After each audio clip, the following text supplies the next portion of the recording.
Many people associate Tracey Edmonds with television and film projects, including Soul Food and Games People Play. But she has also had some interesting relationships with a few successful men. Here's the truth about her life and her dramatic dating history. She was born on February 18, 1967, to George and Jacqueline McWarn. Her parents later divorced and she was raised in a single-parent household. Tracey told Ebony magazine that she started working at the age of 13, and she was even expected to work during every summer vacation. After getting accepted to Stanford University, she worked her way all throughout college. Despite a lot of responsibilities and a full course load, she graduated in 1987 with a degree in psychobiology. She entered the real estate business with her mother to help pay off her student loans, and within a couple of years, she started her own mortgage company and opened up a real estate firm. One birthday, she and her mom were shopping at the Beverly Center when singer and music executive Pebbles Reed approached them. Tracey told The Root that Pebbles asked if she wanted to audition for a Babyface music video. With some encouragement from her mom, Tracey agreed and she got the role.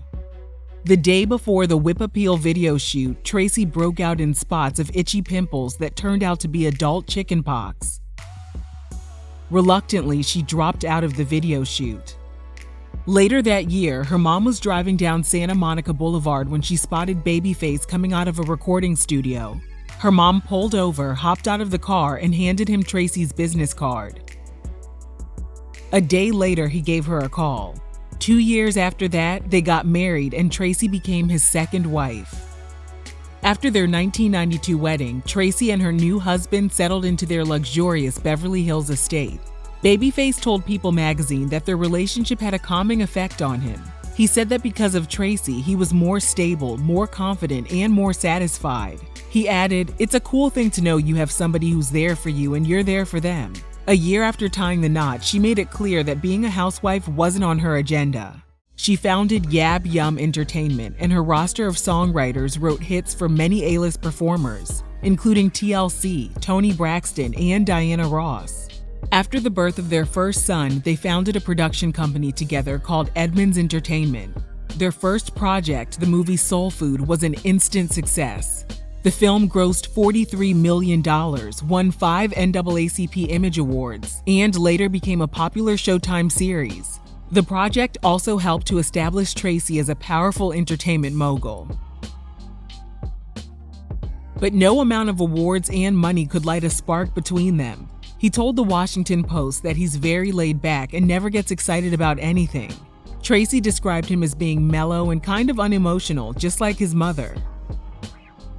They just didn't mesh well at all on a romantic level, and they announced their separation in October 2005.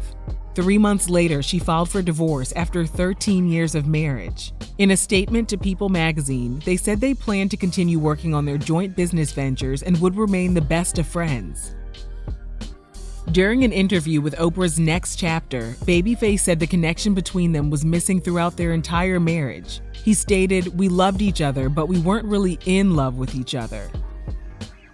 Looking back on their marriage, he said, "I don't feel like we were supposed to be together forever. I'm okay with it because I think she's okay." With Babyface in her rearview mirror, she was ready to move on. She confirmed to People magazine in December 2006 that she was dating actor Eddie Murphy. He had just dumped his pregnant girlfriend, Spice Girl member Mel B, around the same time he met Tracey. Putting the drama of that failed relationship aside, Eddie and Tracey were ready to kick their romance into overdrive. At the February 2006 SAG Awards, Eddie won an award for his performance in Dreamgirls. While giving his acceptance speech, the usually private entertainer thanked Tracey for, quote, "fixing everything that was broken." A source told People magazine that Eddie was really laying it on thick during their courtship. He reportedly sent her giant bouquets of flowers every single day and showered her with expensive jewelry from Cartier and Harry Winston. But things were still a complete mess in his personal life. In the midst of their relationship, he publicly questioned the paternity of Mel B's daughter, Angel Iris. A paternity test later proved Eddie was the father. That didn't stop Tracey from moving forward with their relationship. In June 2007, her divorce from Babyface was finalized, and a few months later, Eddie proposed with an 8-carat Cartier ring. There was one person who was really worried about their upcoming wedding, Tracey's ex-husband. It wasn't that he wanted to reconcile. He had already moved on with a woman he would later marry, backup dancer and actress Nicole Pantenberg. Babyface told Oprah Winfrey that he didn't know Eddie at all, but he had a feeling Tracey wasn't making the right decision.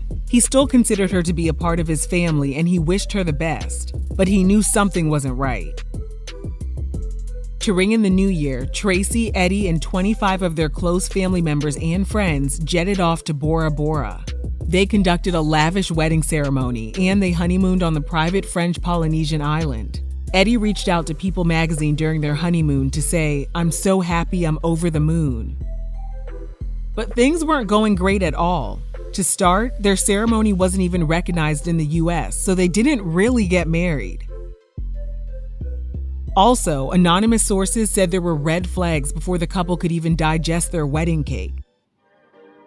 Eddie reportedly grew standoffish immediately after the multi-day event, which cost them $500,000.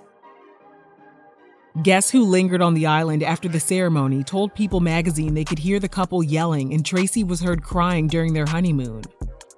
Their plans to make things official in a ceremony upon returning to the US were also put on the back burner due to all the drama.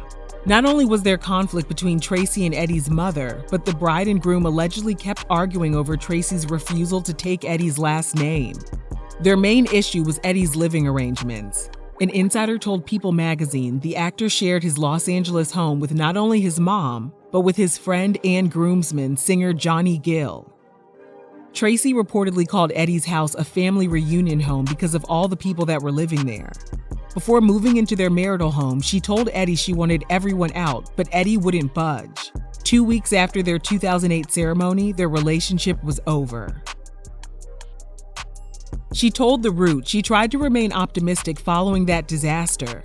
There were rumors in 2008 that she was dating 50 Cent, but it would take a few more years for her to finally meet someone she clicked with. Deion Sanders filed for divorce from his wife Pilar in December 2011. After obtaining custody of their 3 children, he contacted Tracey to pitch an idea for a TV show. He flew out to Los Angeles and they had breakfast together. Tracey told Ebony magazine they decided to work together to develop a reality show centered around Deion's family, and things eventually turned romantic in 2012. Tracey worked as the producer of the show Deion's Family Playbook, and she made a few appearances on camera as well. On one episode, Tracey's mom expressed her concerns over what she believed to be an unequal partnership. With Tracey living in Beverly Hills and Deion based in Dallas, Tracey would fly to Texas every other week when her sons were staying with Babyface. Tracey's mom thought Deion needed to make more of an effort to fly out to California sometimes. But Tracey was happy with their arrangement and she didn't mind putting in all the effort and sitting on those long flights. Not only were they in a long-distance relationship, Tracey got pulled into Deion's ongoing divorce in March 2012. In an attempt to have their prenup tossed out, Pilar filed a motion claiming Deion had allegedly cheated on her during their marriage with a 20-year-old model named Aaliyah Stanton. She also listed Tracey as one of Deion's alleged mistresses. Tracey set the record straight by telling TMZ she met the Football Hall of Famer at the beginning of 2012, months after he had filed for divorce. His divorce was finalized in 2013, but it would take him 6 more years to finally propose to Tracey. Deion told the Journeys of Faith with Paula Ferris podcast that since their kids were much older, he thought it was time to bridge the gap in their long-distance relationship. As for wedding plans, he said he wanted it to be only him, her, and their pastor somewhere out in the country. He added, "And we go fishing right afterward. She wouldn't like that, but I would love it." Hopefully, after being in a loveless marriage and after her disastrous relationship with Eddie Murphy, Tracey has finally found everlasting love. Let us know your thoughts on her past relationship history, and thanks for watching Real Reality Gossip.